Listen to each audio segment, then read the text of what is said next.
Olá, tudo bem? Nós aqui outra vez. Vamos agora para a última parte de verbos, né? Ah, graças a Deus, né, professor? Não aguento mais. Calma, é só o começo. Vamos lá, então. Voltamos para os verbos regulares, sabe por quê? Porque nós temos algumas coisas fundamentais a falar deles ainda. Olhem esses exemplos aí. Eu tenho estudado bastante, já havia estudado ontem. Quando encerrar esta aula, já terei estudado português. Eu teria estudado mais se a aula não tivesse acabado. Tá, professor, o que quer dizer isso aí? Então vamos olhar basicamente. São os tempos compostos. Nós vimos até aquele momento os tempos simples. Agora vamos ver os tempos compostos. Os tempos compostos você tem um verbo principal e o verbo auxiliar. E basicamente os verbos principais são esses que estão tendo a forma nominal particípio. E no modo indicativo, nós vamos ver como são formados os tempos compostos. Começando com esse primeiro caso aí. Eu tenho estudado bastante. Esse verbo ter, nesse primeiro exemplo, está no presente do indicativo. E aí o que acontece? Como ele está no presente do indicativo, nós vamos dizer que ele está no pretérito perfeito composto do indicativo, que indica basicamente que um fato tem ocorrido com uma certa frequência. Por exemplo, eu tenho estudado bastante, então é algo que você estudou ontem, estudou hoje, por isso que ele é composto, ele tem uma aplicação mais específica. E aí, para o segundo, eu já havia estudado ontem. Vocês já viram isso comigo, mas de qualquer forma é importante que vocês se lembrem que é quando o havia está no pretérito imperfeito do indicativo, ou seja, o verbo auxiliar, você terá o pretérito mais que perfeito composto, que é o mesmo valor do pretérito mais que perfeito simples, ou seja, um fato ocorrido no passado anterior a um outro fato passado. Por isso que eu já havia estudado ontem. Que afinal, se você cobra, estuda hoje, olha, estuda hoje, estudou ontem, aí, eu já havia estudado ontem. Então, na verdade, tem a ver com algo que já foi feito anteriormente a outro fato que foi visto. Então, o futuro do presente, agora indo para o próximo. Quando encerrar esta aula, já terei estudado português. Esse terei está no futuro do presente.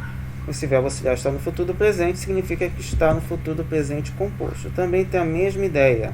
Quando encerrar esta aula, já terei estudado português. Só que realmente você percebe que há uma ideia de frequência, ou seja, você tem estudado português e terá estudado português quando terminar esta aula.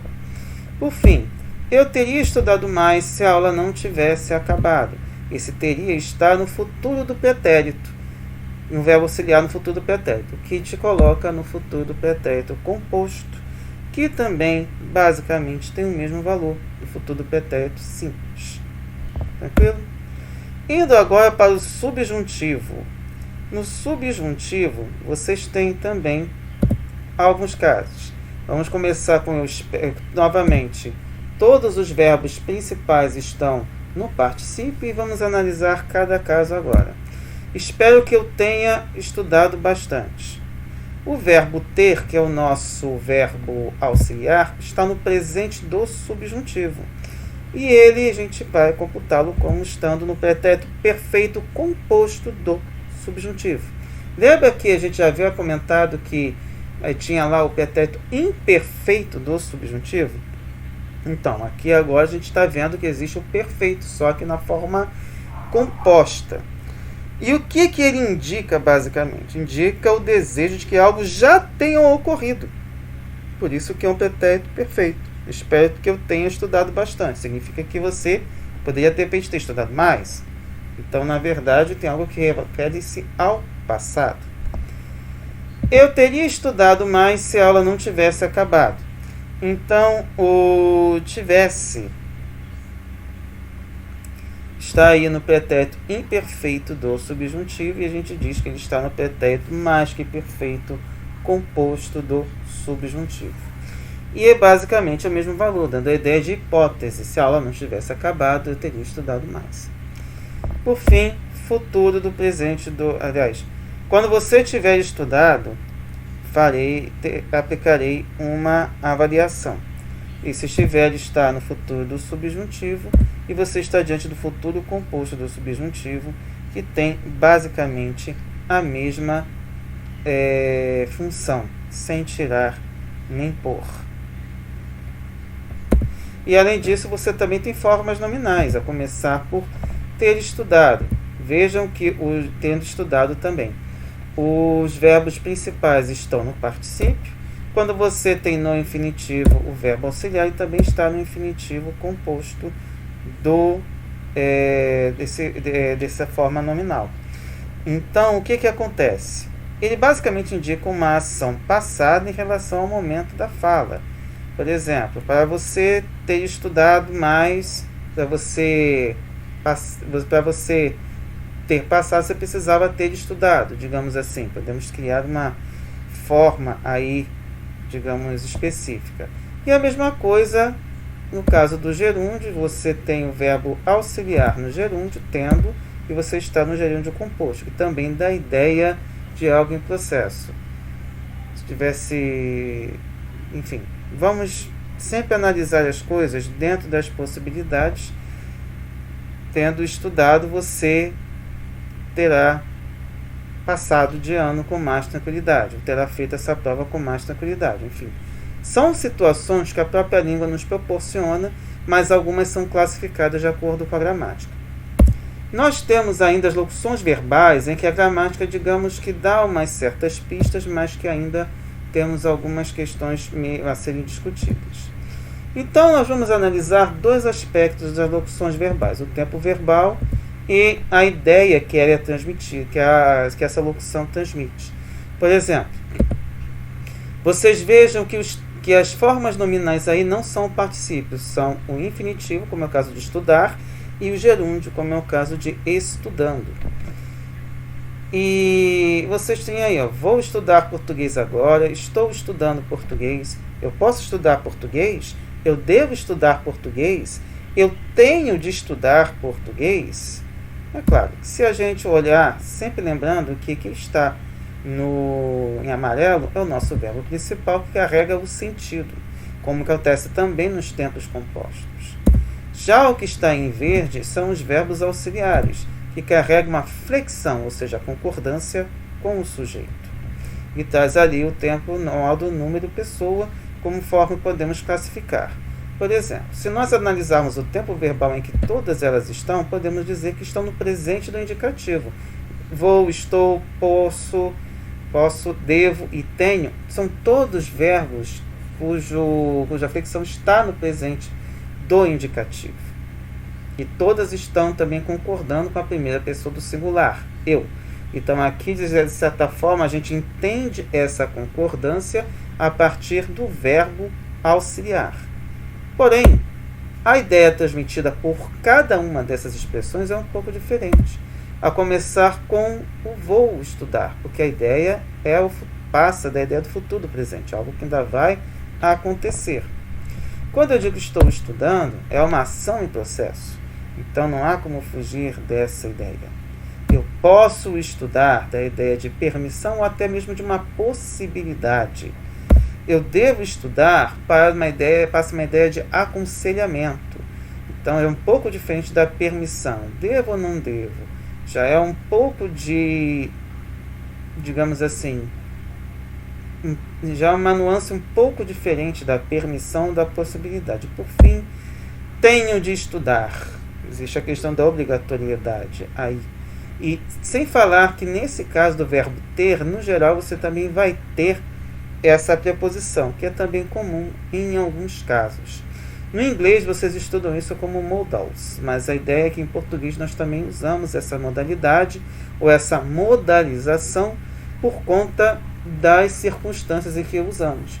E a ideia é muito parecida com a dos tempos compostos, quando você esbarra com essa configuração de ter verbo auxiliar e verbo principal.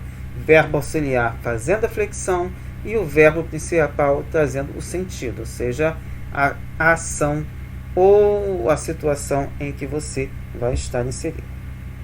Certo? Para fechar, graças a Deus, professor, calma, é só o início. Lembre-se que a gente vai falar muito de verbos ainda. Concordância verbal. Parece simples, mas não é. E a gente vai começar com algo que é relativamente tranquilo e simples. Então vamos ver alguns exemplos para a gente pensar. Lembrem-se que temos o sujeito e o verbo e os complementos, mas a princípio nós vamos trabalhar apenas com verbos sem entrar muito em complementos. Vamos começar com esse verbo aí para a gente não dançar. Começar com o verbo dançar, você já tem aí o radical e a gente já vai começar trazendo algumas coisas para a gente pensar. Tudo que a gente viu até agora de conjugação é para a gente pensar no nosso cotidiano, no lidar com os verbos em si. Então, por exemplo, quando eu estou lidando com o eu, o sujeito for eu vou ter um tipo de concordância com esse verbo. Eu danço, certo? Se o sujeito for tu, a desinência que for aparecer, especialmente a neutra pessoal, vai concordar com ele. Tu danças. E é importante que haja esse cuidado, porque por mais que no dia a dia nós utilizemos o verbo de uma maneira, nós temos de tomar cuidado com a gramática, porque a gramática determina que o pronome reto, o pessoal reto, tu, esteja conjugado dessa maneira quando lidarmos com o verbo. Ou seja, tu danças. Você. Você é aquele caso do chamado pronome de tratamento. Então, todas as vezes que lidarmos com pronome de tratamento, a concordância será com a terceira pessoa. Por isso que você dança. Tu danças, você dança. Certo? Independentemente do ritmo. Você pode até dançar, mas depois da aula. Agora não. Vamos prestar atenção para ninguém dançar de uma maneira metafórica, que seja dançar nos exercícios ou dançar na vida. E aí vamos para mais um pouco, andar mais um pouquinho. Eu e tu. Temos de tomar sempre o cuidado, porque quando nós lidamos com o eu e o tu, nós temos mais de uma pessoa. Quando lidamos com mais de uma pessoa, então o verbo obrigatoriamente terá que ir para o plural. O problema é com que concordância, porque assim como o singular tem 3 pessoas, conforme vocês já viram aí, eu, tu, ele, nós, vós, eu, tu, ele, o plural também tem 3 pessoas. Então, concorda com quem? Se apareceu o eu, nós vamos ter o equivalente ao nós. Então, eu e tu dançamos, nós dançamos, são equivalentes. E é por isso que é necessário que tenhamos atenção para não errarmos na conjugação. Da mesma forma, eu e você. Apareceu o eu, a concordância será com nós. Eu e você dançamos, da mesma forma como nós dançamos. Indo um pouquinho além, tem mais gente. Fulano, Beltrano, Ciclano e eu dançamos. Apareceu o eu, é equivalente ao nós. Nós dançamos, independentemente de quantas pessoas. Se você está no meio, eu estou no meio, nós. Certo? E aí a gente tem que tomar cuidado com o agente, porque o agente é pronome de tratamento. Então a concordância dele será com a terceira pessoa do singular, apesar de estarmos falando da inclusão da primeira pessoa do singular. Então são alguns cuidados que a gente tem que ter, porque infelizmente há algumas misturas, especialmente com nós e o agente. Então é preciso ter esse cuidado.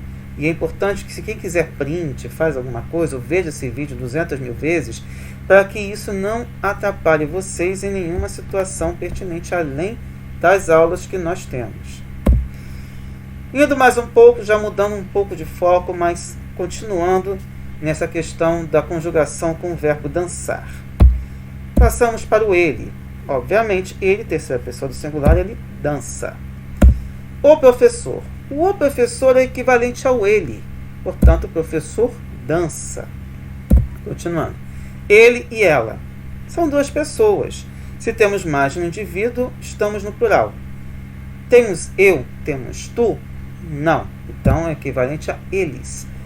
Ele e ela dançam, eles dançam. Ou elas dançam. Só que aqui temos um detalhe. Se fizermos alguma equiparação de gênero, A língua portuguesa tradicionalmente classifica o gênero masculino como uma espécie de gênero neutro. Portanto, se temos indivíduos de sexos diferentes, sempre predominará o gênero masculino na gramática. E aí vamos ver alguns casos. Os professores, tem homem, tem mulher, tem 200 mil pessoas, estarão equivalente a eles. Eles dançam, os professores dançam. E aí vamos ver outros casos específicos. Os professores e as professoras. Podemos ter 99 professoras e um professor. A gramática determinará que seja eles. Pode ser machismo, misoginia, pode ser qualquer coisa. Mas a gramática nesse ponto ainda não mudou. Se mudar algum dia, mudaremos a nossa maneira de trabalhar. Mas a rigor, a gramática determina que seja no masculino.